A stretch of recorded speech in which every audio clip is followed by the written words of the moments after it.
It was his wife, Kokko, who picked up. "Hello, dear. I've been searching everywhere for you." "Was there something important?" Aizo asked. "Yes, it's extremely urgent. It seems that you said something very serious to Mr. Nakamura this morning." Aizo's premonition had been spot on. His heart began to pound, and he could feel his ears starting to burn hot against the telephone receiver. "What of it?" His voice had grown louder. "That's why I've been looking for you all this time," Kokko explained. "I see. In that case, I'll be home immediately," Aizo replied. He hung up the receiver with a click. After paying his bill, he dashed out of the restaurant.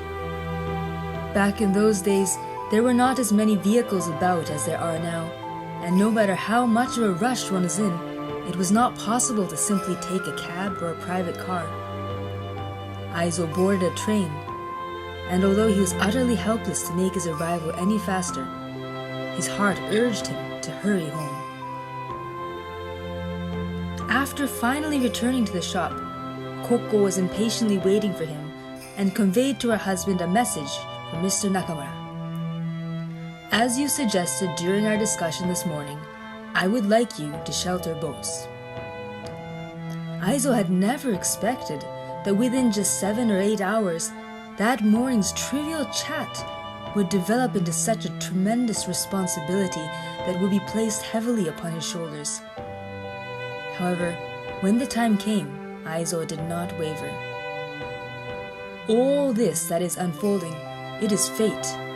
If it is within my power to save the life of this Indian freedom fighter, I will follow through until the end, no matter what sacrifices are required of me," Aizo decided resolutely.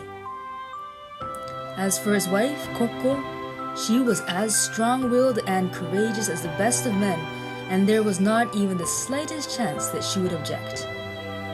Aizo immediately began preparations and made arrangements to shelter this compatriot of Indian independence without being discovered by anyone.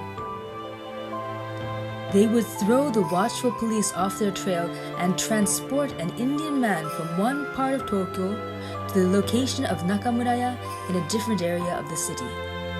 And without being noticed by their employees or customers, they would shelter Bose in a separate atelier on their estate.